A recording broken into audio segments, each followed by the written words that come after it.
Saludos cordiales, gracias por acompañarnos. Este es el programa Hora 25.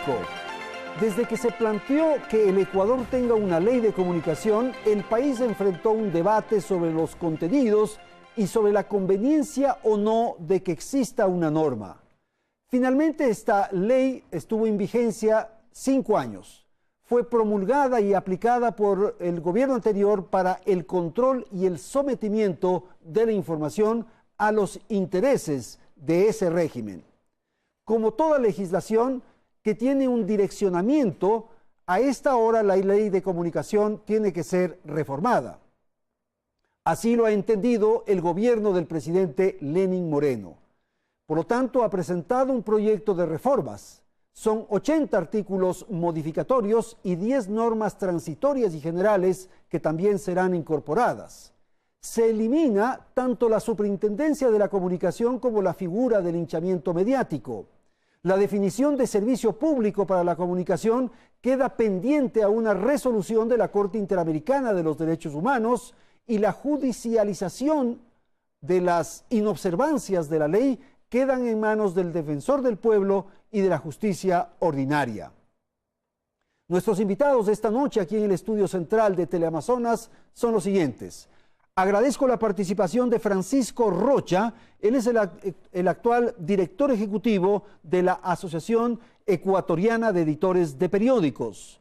Nos acompaña Álvaro Rosero León. Él es socio fundador de la Cámara de Medios del Ecuador. Y agradezco la presencia de Rommel Jurado. Él es profesor universitario, es un analista social y está vinculado a la comunicación. Natalie, buenas noches. Buenas noches, Andrés, amigos televidentes. Romper un periódico en un acto público porque no le gustaba un titular era habitual de Rafael Correa, señalado por su poca empatía a la libertad de prensa. En el 2013 su gobierno aprobó la Ley Orgánica de Comunicación. Desde ese momento no cesaron las demandas civiles en contra de cientos de periodistas y medios de comunicación y se tuvieron que reescribir portadas en múltiples ocasiones para evitar multas millonarias. La también llamada Ley Mordaza aumentó los controles sobre la prensa y fijó una nueva distribución de frecuencias de radio y televisión entre sectores privados, públicos y comunitarios. El Ejecutivo planteó eliminar todo el esquema administrativo de sanción y control con la eliminación de la Superintendencia de la Información y Comunicación, Supercom. Este órgano entre el 2014 y el 2017 sustanció 1.344 procesos contra periodistas y medios de comunicación. La producción periodística no se hizo entre los periodistas, sus editores y los directores. El abogado entró prácticamente como editor y como director del proceso periodístico. Eran los que tenían que cuidar las finanzas y cuidar a la empresa contra los inquisidores que puso Correa. Desde la expedición de la Ley Orgánica de Comunicación, en cierta medida el gobierno tuvo el control de la información. La autocensura se convirtió en un hábito entre los periodistas por temor a demandas civiles, mientras que los medios sufrieron recortes financieros. El día de hoy, la radio y la televisión, en el caso ecuatoriano, han pasado a la condición de microempresa por la situación económica del país, una, y otra porque antes la publicidad se la manejaba o se la destinaba a la cuenta de inversiones. En cambio, hoy va a la cuenta de gastos y los medios de comunicación vemos que la empresa privada prefiere no gastar al no poner publicidad. La ley dice que no puede haber ninguna inversión más allá del 6% de lo que pueda poner un empresario en un medio de comunicación. Esto hace que no hubo inversión, separó el periodismo ecuatoriano, lo que hubo fueron medios contra la pared que se dedicaron a sobrevivir. Entonces, esta especie de periodistas que ya no sabían mucho cómo manejarse, cómo manejar la información, no porque no supieran de información, sino porque el poder creó una estructura absolutamente para castigar. El fisco cobró más de $754.000 por concepto de multas relacionadas con los profesionales de la comunicación y se registraron más de 2.000 agresiones en contra de periodistas en los últimos 10 años. El expresidente incitó muchas veces a que la gente les dé físicamente un merecido a los periodistas. Solamente los ciudadanos periodistas tenemos tribunales de excepción. A los señores militares, a los señores policías se les quitó esos tribunales. Juan Carlos Calderón y Cristian Zurita fueron uno de los periodistas multados por Correa tras publicar su libro El Gran Hermano.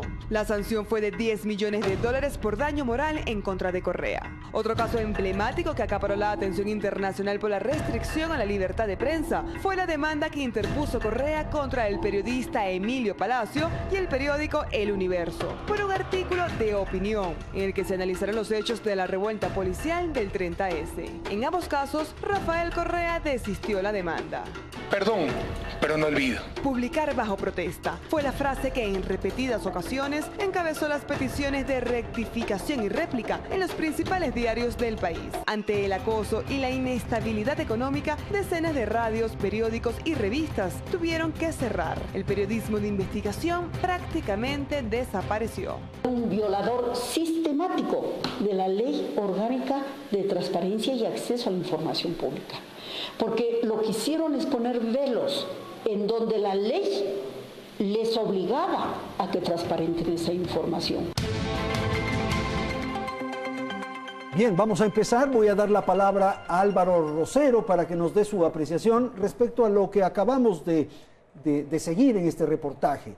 ¿Era muy complejo o era muy difícil para el periodismo, para la comunicación, ejercer esta actividad, este oficio, esta profesión, como quiera llamarse, con la ley que está en vigencia? Buenas noches, Álvaro. Buenas noches, Andrés. Gracias. Autocensura, me parece que es lo que en principio y principalmente provocó la aplicación de la ley de comunicación, siempre contando con un protagonista, la Superintendencia de Comunicación.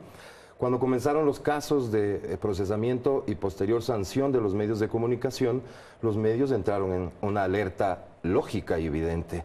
El reportaje hacía bien en mencionar que un abogado se convirtió en una pieza fundamental para el quehacer periodístico, lo cual es solo inadmisible. Andrés, a estas alturas, cuando iniciamos el debate de esta reforma, no podemos partir nuevamente de principios y de conceptos, sino de entender lo que sucedió en estos 5 años. Y la ley de comunicación sirvió para perseguir al periodismo, para evitar que el periodismo investigue. Y fíjate cómo son las cosas. Hoy, gracias al trabajo que hicieron ustedes los periodistas, sabemos todo lo que ha ocurrido en este país. Los hechos de corrupción. Francisco José Hernández acaba de señalar en su exposición que de alguna manera esta ley y las acciones del gobierno de Correa pusieron a los medios contra la pared. ¿Así fue? Sí, no solo contra la pared. Primero partes de un hecho de que es una ley inconstitucional. ¿Por qué? Porque no pasó los 2 debates, porque una gran parte de ese articulado no estuvo y fue incluido todo lo que es superintendencia y que fue a última hora. Por lo tanto, no había, incluso en los debates de los 4 años anteriores a los de la vigencia de esta ley, nunca se debatió eso. Entonces, partes de una ley impuesta, yo diría, con un as bajo la manga, y que viene a sancionar, pero sobre todo a amedrentar, tanto a los periodistas como a los medios. Yo veía en el reportaje la portada del diario Hoy, un diario emblemático en cuanto a las luchas. Tuvo que pelear con Febres Cordero, tuvo que pelear con varios presidentes, digamos. Los medios de comunicación y la prensa siempre somos una piedra en el zapato para el que gobierna y nunca vamos a ser del agrado de a quien hay que denunciar y fiscalizar, ¿no es cierto? Pero tú ves el diario Hoy y dices, si no se le ahogaba, si se le dejaba actuar, si se le permitía trabajar, tendríamos. Se acalló Vanguardia, se acalló una serie de periódicos en provincias y radios. Y alguien me podrá decir, pero ¿y quién les cayó? No, si no hacía falta que vayan a cerrar físicamente, los ahogaron. Entonces, este espacio, yo soy de los que cree que no debe existir la ley de comunicación. Que no debe existir. La tesis esa de que la mejor ley es la que no existe. La que no existe. ¿Por qué? Porque es un derecho humano. Y ese derecho humano, para cuando va a ser transgredido frente a otros, tiene una legislación. Y lo que nos recordaba la presidenta de la Unión Nacional de Periodistas es, ¿por qué tribunales especiales, Andrés? Eso me interesa, Rommel, por favor. Lupe Fierro acaba de señalar en la nota que presentamos que nosotros éramos una excepción, que incluso Fuerzas Armadas y Policía habían tenido ya, habían ido ya a la justicia ordinaria y nosotros teníamos tribunales de excepción. Bueno, en primer lugar... Buenas noches, sí. Buenas noches, gracias por esta posibilidad. Tal vez mis ideas disienten de las de Álvaro y las de Francisco, con quienes en otras ocasiones ya hemos tenido oportunidad de conversar. Yo tengo una perspectiva distinta y es bueno que las ideas diferentes puedan ser planteadas. Yo creo que los medios de comunicación y la gestión de la comunicación social tienen varios tipos de protagonistas. Los periodistas, por ejemplo, pueden actuar con mucha ética, pueden estar muy bien preparados, pero en los medios de comunicación y en la gestión de la comunicación social hay también poderes e intereses económicos, desde la publicidad hasta la posibilidad de orientación política de la opinión pública. Y esto necesita ser regulado, porque los poderes económicos, políticos, que tratan de apelar a la autorregulación, en realidad nunca acaban regulándose. Y estos poderes coexisten, son intrínsecos a la propia actividad de la comunicación social. Yo creo que no es verdad que existían tribunales especiales. Miren, las superintendencias, no la de comunicación e información, todas las superintendencias, son órganos de control administrativo. Y existen en varios ámbitos de la sociedad ecuatoriana, en las compañías, en los bancos, en la economía popular y solidaria, en la información y comunicación. Entonces, a mí hay afirmaciones que me parecen inexactas y un poco exageradas, vamos a decir, que componen una narrativa de caos, de drama, de victimización. No digo que no haya habido problemas y no haya habido errores, pero hay que dimensionarlos históricamente. Y cuando uno dimensiona históricamente, desde mi perspectiva al menos, la ley de comunicación les ha dado a los ciudadanos una gran cantidad de derechos, que me parece que en la propuesta de reforma del presidente Lenín Moreno se preservan en su totalidad. Perfecto. Hay cosas que cambian, pero los derechos se preservan. Vamos a ir contigo, Rommel. Por favor, Francisco, sobre esto que acabamos de escuchar. Bueno, es bueno que Rommel diga que no era un tribunal. Es uno de los inspiradores de esta ley, ¿no? Los estudios, los asesoramientos al superintendente han venido en gran parte de Rommel. Y está bien, él tiene una forma de pensar y hay que respetarla. Pero las superintendencias, cuando regulan, no sancionan ni multan, tienen otras cosas ni te amedrentan, no están regulando la opinión pública ni el pensamiento. No es lo mismo regular el manejo del encaje bancario que el criterio que uno tenga. O sea, a mí no me representa el ministro tal, no me representa. Y por eso puede ser sancionado. Pero claro, si es que al que está en la superintendencia se le ocurre, como era tan subjetivo, a él solito se le ocurría, si el sábado le decían hay que colgar a este, iniciaba él, juzgaba él, el informe hacían ellos mismos, ¿y a quién apelabas? A él mismo. O lo más grave, que te podían sancionar por no haber publicado. Exacto. Y por no haber publicado algo que no conocías, o que por último no querías. Pero yo quiero ir a este concepto de que puede haber ética en los periodistas, pero las presiones políticas, las mismas presiones políticas y económicas que hicieron que se haga esta ley, pues. ¿Para qué? Para crear un estado de propaganda a través del cual anular a los medios que por último pueden tener una línea de pensamiento, Andrés, que por último pueden constituirse en una voz de un sector de la población y que no pueden ser juzgados por eso. Ok, Álvaro. Sí, Andrés, un caso curioso que puede ayudar a ilustrar. A nosotros se nos inició un proceso, digo nosotros como Radio Exa y Democracia, se inició un proceso porque un caballero, un ciudadano, expuso ante la Supercom que no le habíamos invitado a nuestros programas de debate y opinión. Ese fue el inicio de una causa. Un ciudadano que dijo que había enviado una comunicación al medio solicitando ser tomado en cuenta y que no fue tomado en cuenta. El proceso de todas maneras se llevó a cabo. Evidentemente no hubo sanción en ese caso para el medio, pero eso es lo que permitió la ley de comunicación. Rommel decía algo hace un rato que me parece muy interesante. Esta relación entre el poder económico y los medios de comunicación que puede generar algo nocivo como resultado en la comunicación. 10 años, Andrés. El poder económico a través del poder político. El gobierno se convirtió en el principal anunciante y muchos medios fueron acallados a través de la vía de la inversión publicitaria y muchos medios, en cambio, fuimos censurados, no solamente en el aspecto publicitario, es lo de menos. Fuimos censurados, y recuerden ustedes palabras públicas del presidente cuando prohibió a sus ministros acudir a ciertos medios de comunicación. Todo eso lo permitió la ley de comunicación, o la ley de comunicación no estuvo a la altura para impedir que eso suceda, por eso tiene que ser reformada. Rommel. Miren, muéstrenme el artículo que respalda sus afirmaciones. Ya. ¿Cuál es el ¿Sobre qué? Sobre el... Que la ley de comunicación prohíbe la posibilidad de opinar o de Muéstreme el artículo que dice eso. Rommel, toda la ley. No le muestro un artículo. Eso es toda una la imprecisión, ley. Francisco. Toda la ley, Rommel, toda la ley. Mire, yo soy abogado. Sí. Cuando uno invoca un argumento, se respalda en una norma jurídica para sostener ese argumento. No se puede decir todo en la ley es malo. Hay cosas que son importantes y aceptables en la ley. Acepto que haya cosas que deban ser modificadas, pero vamos puntualmente diciendo qué conservar y qué modificar. No se puede tirar abajo un conjunto de derechos que también fueron promovidos desde sectores sociales con toda legitimidad. Eso por una parte. Para cuestionar la ley, precisos con la ley, la norma que ustedes quieran interpelar, y la discutimos.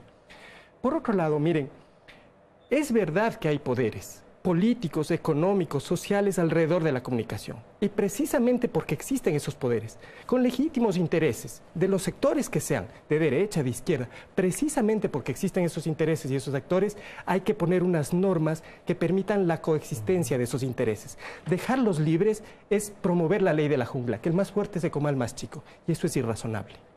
Ahora, eso es un poco lo que ocurre en las relaciones entre los seres humanos que se expresa en ese otro ámbito que son los medios.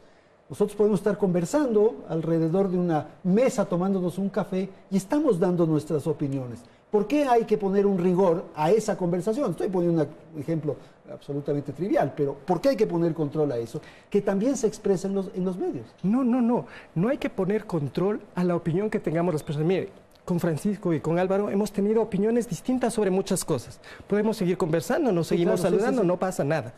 Tenemos ideas diferentes, pero jamás Francisco me ha acusado de que yo he cometido un acto ilegal, ni yo tampoco. Le he respetado, no he faltado a la verdad. Las cosas que he dicho sobre él las he podido sostener y finalmente debatimos ideas.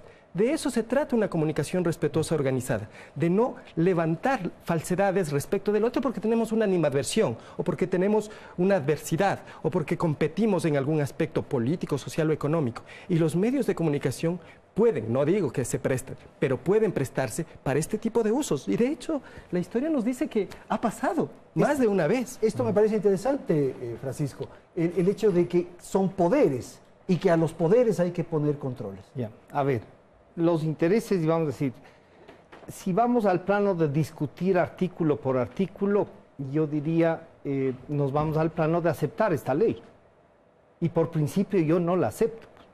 O sea, no me voy a poner a discutir el rol del superintendente o de la superintendencia o el linchamiento mediático. No creo en eso. Y no es que ahora lo he dicho. Nos pasamos diciendo 8 años y pidiéndoles que reflexionen. Y no es que esta ley, ¿qué artículo dice que haga? ¿Acaso se basaron en esta ley para perseguir a la gente? ¿Para ahogar? No, pues. Este era el instrumento a través del cual los gestores del gobierno anterior perseguían a la gente. Hay tantos adjetivos en esta ley que son subjetivos. Y pongamos uno, y que veo que se repite. Pongamos uno y dice, pornografía. Claro, la gente... ¿Qué es la pornografía?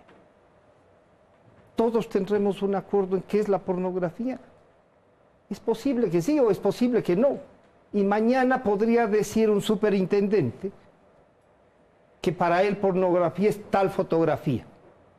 Y recuerdo un voto, había una sanción a Diario Expreso. Una señora votando y agachada así. Un vestido transparente, me parece. Exacto. Sí. Juzgados, pornografía. Pornografía. Y a la señora que fue a votar así que le metemos presa. No, entonces, no es un tema, y Rommel tiene que saber, los derechos humanos. Y él estuvo en temas de derechos humanos. Álvaro, que no es un tema de artículos de la ley. A mí me parece que lo que ocurre es que en el contexto que se hizo esta ley, que se llevó adelante la aprobación y la promulgación de esta ley, era muy complejo, porque evidentemente el gobierno del presidente Rafael Correa había diseñado una estrategia de arremetida, de confrontación. Esa era parte de su estrategia de gestión de gobierno. Y es bueno traerlo a colación, Andrés. Entonces me parece que no resulta muy sincero hacer una ley que quiere favorecer a los ciudadanos, a la población, a la comunidad, cuando él tenía una obsesión de enfrentar a los medios. Que la mantiene y se expresa cada vez que puede. Rommel hace bien en señalar algo y dice los derechos que se consagraron en la Ley de Comunicación se están respetando en el proyecto de reforma, y me parece que ese es un punto de partida muy interesante. El segundo, el que tú mencionas, Andrés, no podemos volver a caer en el juego en el que nos metió el gobierno del presidente Correa para que la ley sea fruto de una confrontación. Los medios de un lado y del otro lado artistas, del otro lado productores, del otro lado publicistas, del otro lado los ecuatorianos que habían sido supuestamente víctimas de los crueles medios de comunicación. 5 años después, Andrés, con las vagas normas que se colocaron en la Ley Orgánica de Comunicación, no existe un artista que pueda decir que la ley le ha servido para mejorar su industria y su trabajo. No existe, Andrés, al punto que hemos iniciado diálogos para proponer a través de la Asamblea, por ejemplo, que el artículo relacionado con el 1 por 1 pueda ser revisado. Aceptamos que exista una cuota mínima que las radios deban colocar, pero el 1 por 1 ha perjudicado a las radios, evidentemente, sin haber beneficiado a los artistas. Entonces, Andrés, lo primero y fundamental que tú señalas, el ambiente de diálogo tiene que primar para revisar esta reforma. No podemos volver a caer en el juego, y seguramente habrá interesados, de confrontación, los medios los malos o los medios los buenos y la ciudadanía en general la gran afectada. La Ley de Comunicación sirvió sobre todo para que los funcionarios públicos impongan titulares, impongan a manera de réplica sus criterios. Inadmisible, Andrés. Rommel, me parece que se cometió un error en poner muchas cosas dentro de la ley. Por ejemplo, el tema de las frecuencias. ¿No era mejor eso dejar en un ámbito distinto? Telecomunicaciones. Por ejemplo, este asunto que plantea Álvaro, el fomento de la música, del arte, en fin, me parece que es válido, se puede estudiar aquello y es conveniente. ¿Por qué incorporarlo? Entonces, el tema de la información, del periodismo, eso, se vio afectado, o afectó, contaminó a estos otros afanes que me parece que eran buenos. Mira, lo que pasa es que había una concepción, creo que sigue existiendo, una parte de la academia, una parte del pensamiento, sigue pensando que la comunicación es una actividad ubicua, está en toda la sociedad, compleja e interactiva. Entonces, es súper difícil separar la plataforma del contenido. McLuhan decía, el medio es el mensaje. Así es. Entonces, es difícil separar por una parte. Y por otra parte, efectivamente, hay medidas proteccionistas en la Ley de Comunicación, esta del 1 por 1, que permite a los artistas que por cada canción extranjera en la radio se pase una canción nacional. Esa fue una medida proteccionista que implementó Colombia hace bastantes años, y Colombia tiene una buena producción musical internacionalizada. También creó Colombia unas reglas de competencia en el mercado, o sea, no solo creó el mercado, sino unas reglas de competencia en el mercado que permitieron ese desarrollo de los artistas. Álvaro ha dicho que le parece bien que haya un espacio del mercado reservado para los artistas nacionales, pero que no sea tan grande. A mí me parece que eso tiene sentido, pero sobre todo tiene sentido que sea cual sea el tamaño del mercado que la Ley de Comunicación permita para los artistas, existan reglas de competencia que permitan salir a los que más se empeñan, a los que más trabajan, a los que sean más aptos, pero que haya un espacio para los artistas. No se puede desechar esa posibilidad. Sobre eso, la experiencia de Colombia se la repite con mucha frecuencia. Y de otros países, en otras épocas, Andrés. Proteccionismo cultural hoy, cuando el mundo está al alcance de tu mano, el mundo entero, es absurdo. Es, por decirlo menos, ineficiente. No es lo mismo el haber aplicado una norma similar, no igual, similar, en otras épocas, cuando no existían las nuevas tecnologías. O sea, yo no sé si Shakira, Juanes, de estos exitosos artistas que le pongan se beneficiaron de esa ley. Son el producto de ese proceso. ¿Son producto de ese? No es el caso de ninguna manera. Porque si es que esa es la regla, estamos de acuerdo. Y después de 5 años ya tenemos Shakira. Pero Andrés... No, pero eso toma 25 años, ¿no? No fue hace 5 años. Es talento, me parece que hay que tener capacidad. Ojo, Andrés, y solo para que no se malinterprete, talento que sin duda debe existir en el Ecuador. Lo que no puede hoy a través de una norma es obligarle a la gente para que le guste determinado talento. Lo que es bonito para Rommel tal vez no lo es para mí, y etcétera. Y sobre el espectro, Andrés, si me permites rápidamente, le preguntabas a Rommel por qué incluir el tema del espectro, que lamentablemente la reforma no topa. Yo quisiera saber, y le devuelvo a Rommel la pregunta que hacía hace un rato, yo quisiera saber cuál fue el detalle técnico, el criterio técnico que determinó que el espectro se distribuya 33 para privados, 33 para públicos y 34 para comunitarios, porque no encuentro ningún sustento en el orden técnico. Ok, Pancho, y enseguida volvemos con excelente. Andrés, el 1 por 1, conversaba el otro día en Guayaquil con un grupo de artistas para ver cómo va este tema de la ley. Y me decían que ellos han pedido, muchas veces ellos han pedido a las radios, por favor, no me pasen el tema, no me pongan, porque si van a escuchar 60 veces esta canción, termina aburriendo a la gente y termina por no gustar, ¿no es cierto? Pero hay dos cosas adicionales en esto del 1 por 1. Uno dice, si a mí me gusta la música clásica, ¿tengo o no tengo derecho a escuchar música clásica? Entonces, ¿qué es lo que tenemos que proponer y que se genere como acto? Que hayan actores, autores, compositores que hagan música clásica, para que prefiramos la música clásica nuestra y no la que queremos estudiar. Bueno, pero ahí sí necesitamos radios que transmitan esa música clásica. Pero lo primero que necesitamos para transmitir es los creadores. Entonces, ¿qué hay que fomentar? Es un problema de oferta-demanda. ¿Qué haces primero? No. Primero, para poder ofrecer antes del cansancio, hay que tener un producto. Y luego sí, ya lo exhibo y lo vendo. Entonces, lo que tienes es no que obligarnos a escuchar algo, sino que podamos escoger algo que nos resulta satisfactorio. Pero además, Andrés, no es solamente... Esto es una promoción cultural, no es un hecho de comunicación, es un tema de promoción. Porque, como ha dicho Álvaro, mañana le rematas con una música que no le gusta, pierde audiencia a la radio. Ok, Romy, te ofrezco la palabra en un instante. Voy a ir a la publicidad y enseguida retornamos para hablar sobre este tema con mayor tranquilidad. En un instante retornamos.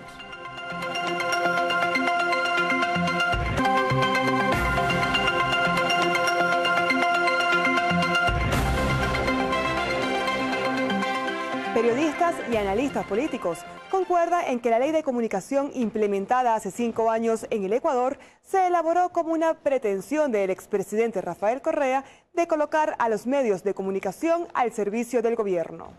Sin duda, esta ley provocó la autocensura de cientos de profesionales de la comunicación, atemorizados a multas millonarias que implicaran el cierre del medio para el cual laboraban. Ahora, con la decisión del presidente Lenín Moreno de entregar a la Asamblea un paquete con 80 reformas a la Ley Orgánica de Comunicación, que entre otros temas elimina la Superintendencia de Comunicación, la figura del linchamiento mediático y del defensor de audiencias, se espera que sea fortalecida la libertad de prensa en el país. Vemos en este gobierno una dirección que nosotros queremos saludar y estimular. La libertad de expresión es un principio universal, rige en todo el mundo. El pasado lunes, Andrés Michelena, secretario de Comunicación, entregó el documento con la solicitud de reformas a la Ley Orgánica de Comunicación a la presidenta de la Asamblea Nacional, Elizabeth Cabezas. Una ley que no atente a los derechos ni a las libertades, sino más bien que proteja y promueva los derechos y las libertades de todo ciudadano ecuatoriano. La reforma a la Ley de Comunicación tiene 6 ejes. Entre los puntos más importantes se encuentran la supresión de la obligación que tenían los medios de difundir hechos de interés público sin que exista una definición de ello, los defensores de audiencias, la eliminación de la Superintendencia de Comunicación y el linchamiento mediático. El linchamiento mediático ha sido eliminado y quedó dentro de las normativas de la protección de los derechos humanos. Toda persona está obligada a asumir las consecuencias legales después de difundir por medios de comunicación contenidos que lesionen los derechos. El afectado podrá, en este caso, presentar las medidas de protección a la Defensoría del Pueblo y ya no a la Supercom. Y dejar que la Defensoría del Pueblo sea la instancia que otorgue de manera inmediata las medidas de protección y restitución de derechos, que active el patrocinio en acciones constitucionales o solicite el juzgamiento y la sanción ante las autoridades correspondientes. La mayoría de la Asamblea Nacional aplaude la decisión de la eliminación de la Supercom, ya que consideran que fue utilizada como un instrumento de sanción para el libre ejercicio del periodismo. Sin embargo, hay quienes aseguran que debe existir un órgano de control independiente a la Defensoría del Pueblo que regule la labor de los comunicadores. No podemos también dejar a libre albedrío la administración o la práctica de la comunicación social. Porque necesitamos una institución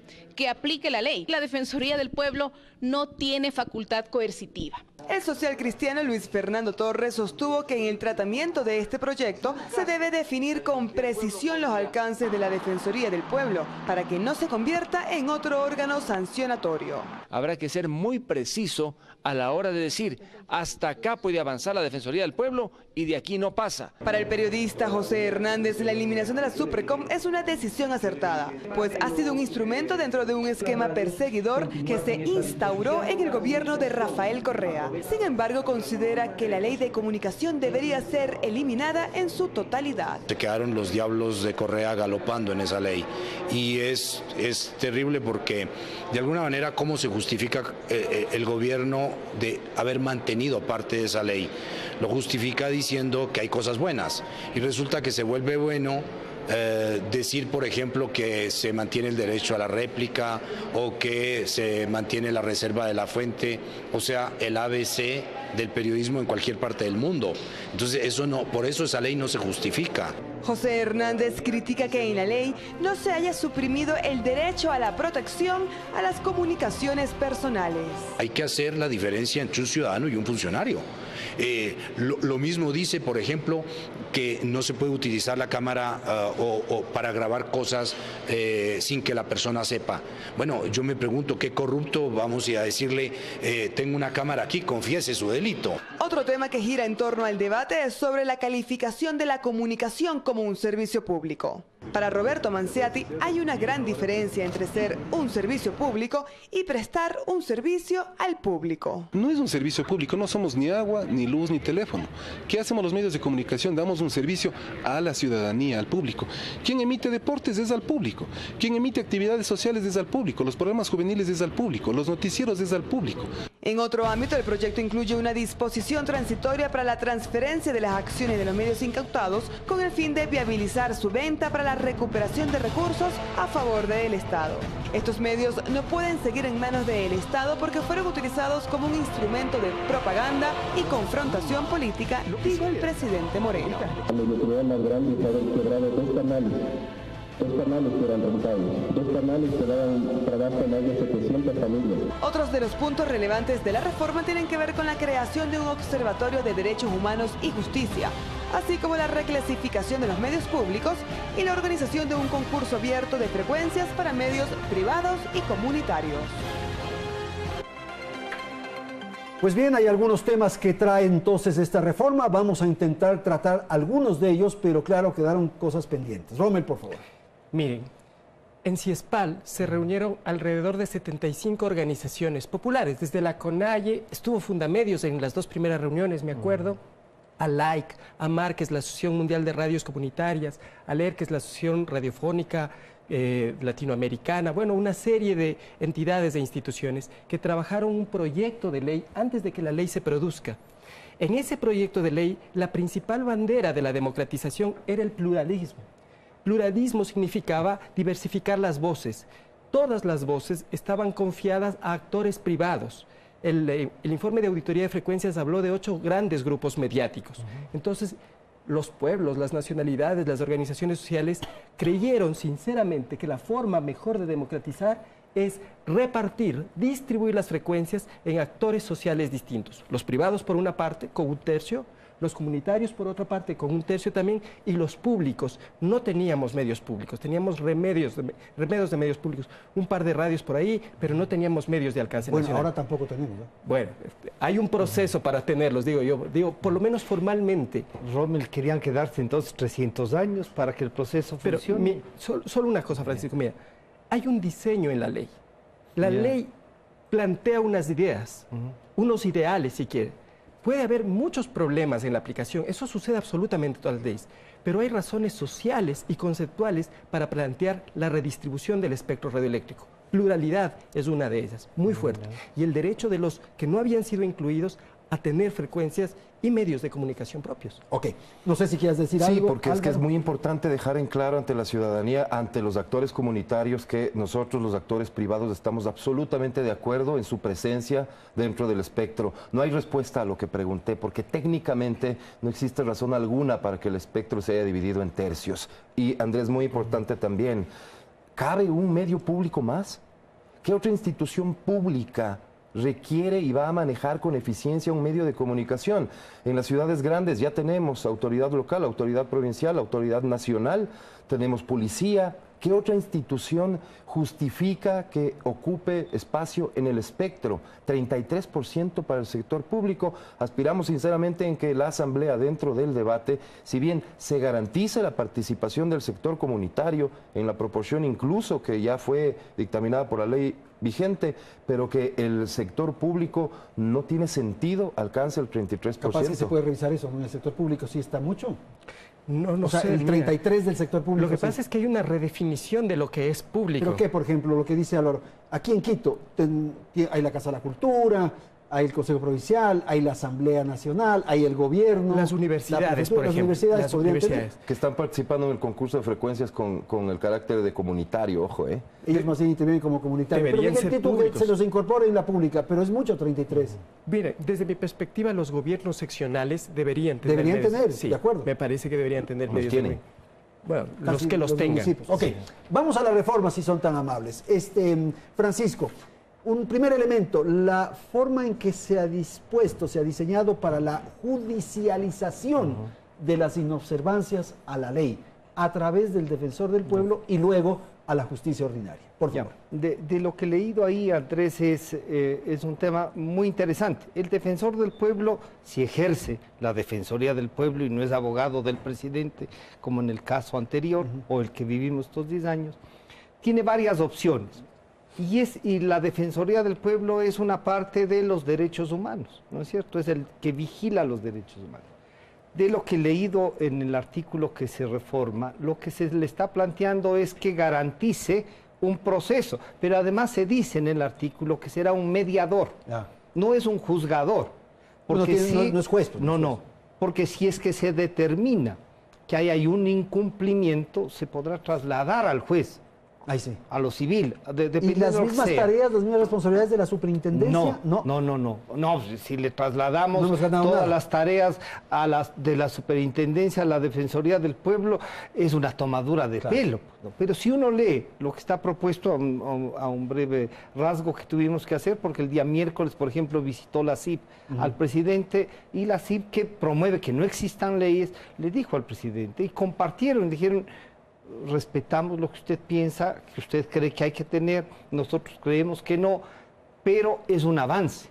Entonces, una reforma, Andrés, por más que no nos guste, hay que reconocer que en esta reinstitucionalización, una búsqueda hacia la democracia, el señor presidente Moreno ha dado un paso consecuente con su discurso, que la libertad de expresión es consustancial a la democracia, y en virtud de eso nos propone estas reformas.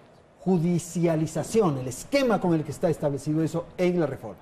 Mire, yo voy a coincidir esta vez con Francisco, pero tal vez no por las mismas razones, porque no tenemos la misma interpretación.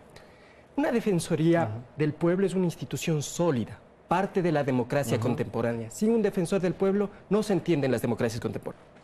Necesitas, para ser defensor del pueblo, tener los mismos requisitos de magistrado de la Corte Nacional, una persona formada, con tradición, con experiencia, en lo ideal.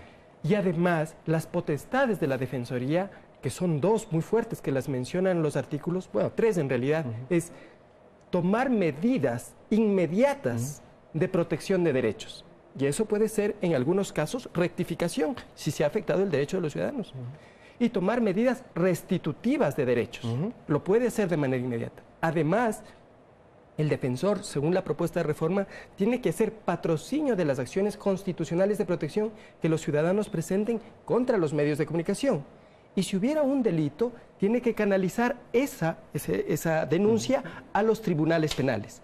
Así es. Por otra parte, la Defensoría Pública podría asistir a los ciudadanos que creen que han sufrido un daño moral para hacer reclamos civiles. Es decir, yo creo que se ha solidificado la protección de los derechos, no ha sido debilitada, pero se la ha confiado a una institución más potente y de mayor arraigo democrático. Y en eso me parece que coincidimos. Álvaro, por favor. Retirando el carácter punitivo de la ley, lo cual es fundamental, mi querido Andrés, porque el momento en el que tenías la posibilidad de llegar a una multa que equivale al 10% de tu facturación promedio de los 3 últimos meses, razón suficiente para Álvaro, quebrar una ley sin sanciones no es ley, tiene que haber algún tipo de sanción. Y bueno, entendemos nosotros que lo único que se perseguía con la ley de comunicación, Andrés, era en realidad presionar a los medios, no era sancionar, no era dejar o ejemplificar cuál podría ser una actitud incorrecta del lado de los medios. Se dieron muestras suficientes como para saber que lo que se perseguía era acabar con los medios de comunicación, y si no acabar,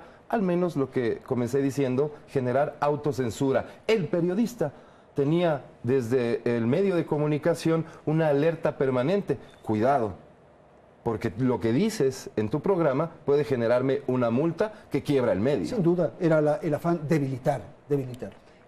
Vamos al otro tema. No sé si ya una pequeña acotación.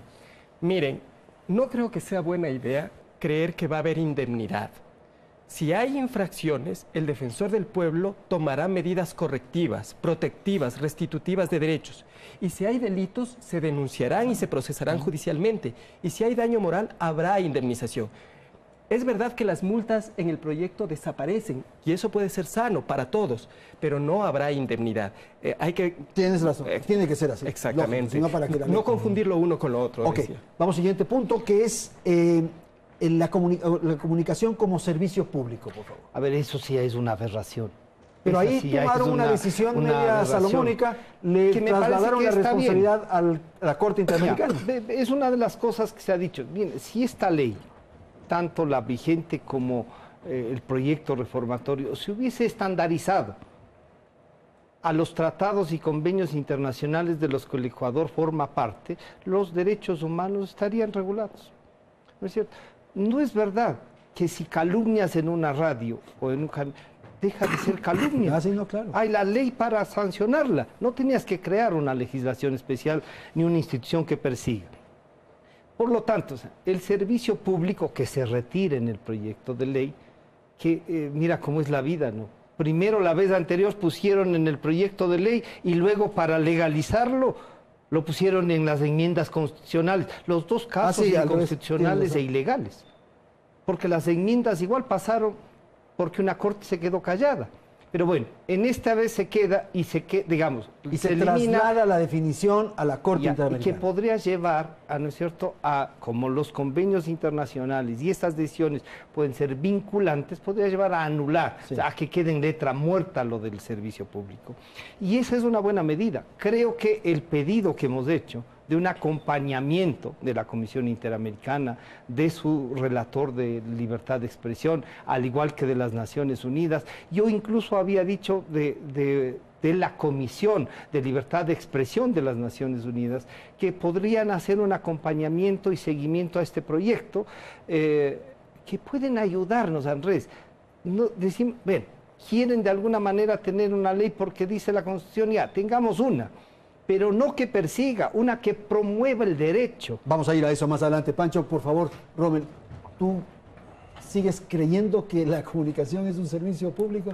Es un derecho y es un servicio público. Y voy a explicar las razones conceptuales a la audiencia. Yo sé que a Francisco y a Álvaro les voy a cambiar de opinión, pero miren, todo derecho humano, todo derecho constitucional, para poder ser ejercido cotidianamente, precisa de un conjunto de bienes o servicios. La educación, escuelas, libros, bancas. Muy bien.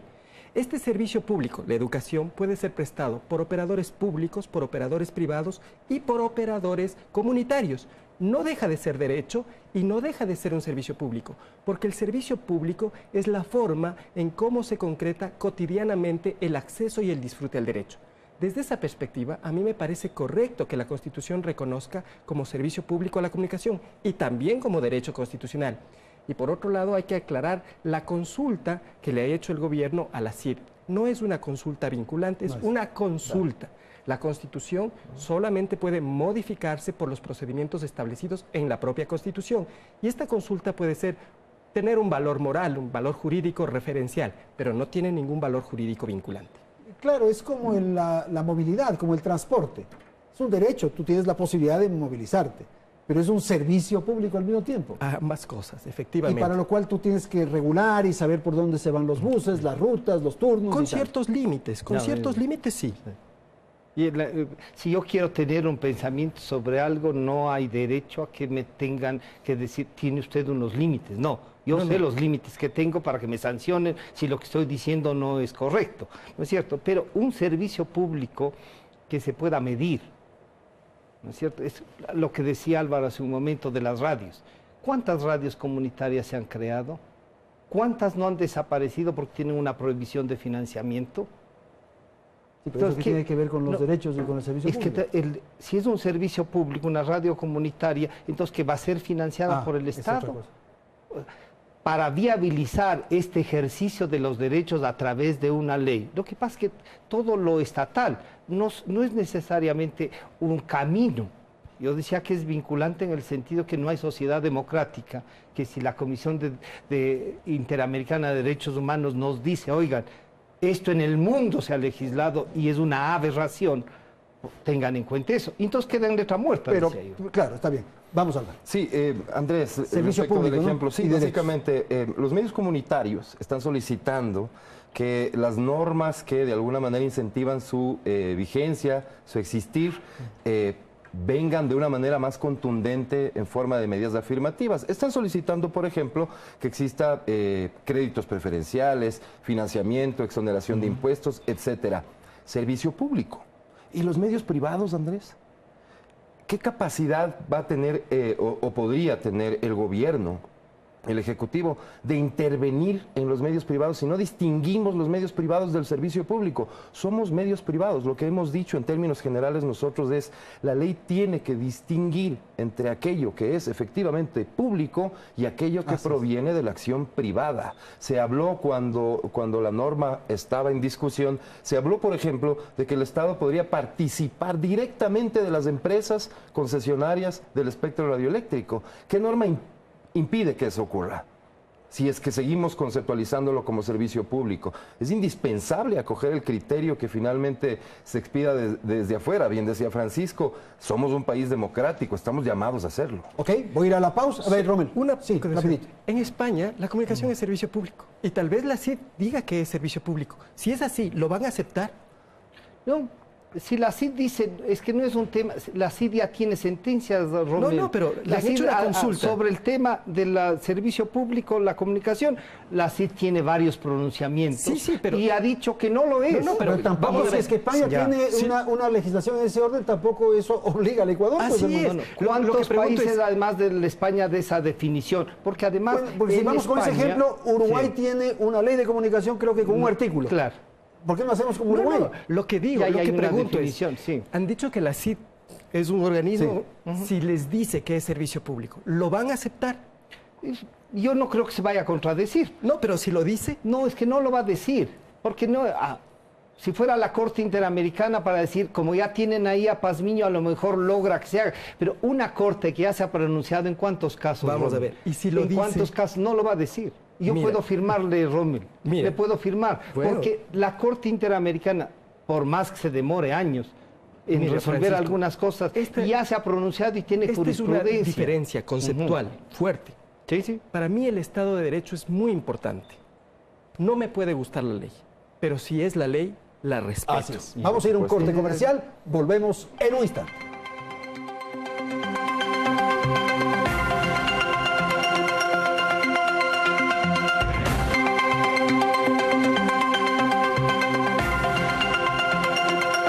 Vamos a terminar, el programa ya concluye, pero es lógico tener una especie de conclusión, de referencia final de nuestros invitados. Álvaro. Gracias, Andrés. Hay que reconocer el primer paso muy importante que ha dado el gobierno, no solamente el momento de presentar el proyecto de reforma, sino porque puedo dar testimonio de que este ha sido un proceso de verdadero diálogo. Esta reforma. Anteriormente asistimos a cuantas reuniones pudimos, pero ninguno de nuestros criterios fue tomado en cuenta. En esta ocasión vemos que existe la sana intención de modificar la norma. Pero uno podría pensar que esta reforma es una reforma de los medios. Y no precisamente, Andrés, y eso es fácil de demostrar, pero es más, creemos que la norma tiene que ser mejorada en la Asamblea.